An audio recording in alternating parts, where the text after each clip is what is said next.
윤석열 대통령이 19일 인구 국가 비상사태를 선언하고 저출생 문제를 극복하겠다며 정책 발표를 했습니다. 지난해 합계 출산율은 0.72명까지 떨어졌고 수도 서울은 0.55명까지 떨어졌습니다. 국가 비상사태이며 국가 소멸의 위기인 것은 분명합니다. 하지만 대책이라고 내놓은 정부 정책 대부분이 기존 정책의 재탕이거나 지원금 얼마, 휴가 며칠 더 주는 수준에서 그쳤다는 비판이 많습니다. 인구전략계획 신설 등 컨트롤 타워도 필요합니다만 문제의 근원을 정확히 진단하고 통합적이고 구조적인 정책 대안 제시와 이를 실행할 수 있는 실력을 보여주어야 합니다. 저출생은 노동의 문제입니다. 단기 육아휴직, 출산휴가 확대보다 장시간 노동을 근본적으로 줄이고 일상에서 가정에 집중할 수 있는 시간 확보가 더 중요합니다. 저출생은 돌봄과 교육의 문제입니다.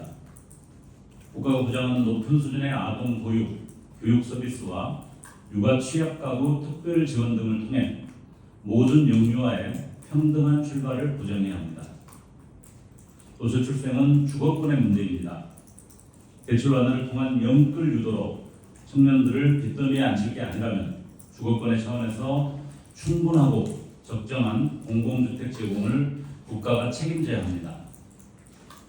대통령이 이번 정책 발표 내용은 저출생 문제의 구조적 원인 분석과 대책을 제대로 담아내지 못하고 있습니다. 대한민국 청년층이 출산을 기피하는 이유는 현재의 청년 시기뿐만 아니라 이후 장년, 노년에 이르기까지 일생 동안 겪어야 할 문제가 눈에 뻔하기 때문입니다. 장시간 저임금 노동, 임금과 성빈 등에서 겪는 성별 격차, 육아와 성장을 직간접적으로 지원하는 공공과 지역 공동체의 부재, 사회적 빈곤의 대물림에 대한 좌절이 해소되기는커녕 끝없이 누적되는 사회에 대한 불신이 큽니다. 이번 저출생 정책 발표에서 볼 수 있듯이 윤석열 정부에서는 대한민국이 직면한 구조적 위기를 해결할 수 있는 국정 철학이나 미래 비전을 확인할 수 없습니다. 오히려 측량할 수 없는 수준의 무능과 퇴행으로 존재 자체가 위기의 근원이 되고 있습니다.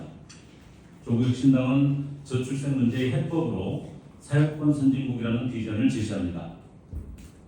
주거, 건강, 교육, 보육, 환경 등 사회 각 분야에서 우리 국민의 정당한 권리가 보장되는 사회만이 청년의 어려움을 보듬고 저출생을 해결할 수 있습니다. 저출생 문제, 조국혁신당이 책임 있게 나서겠습니다. 감사합니다.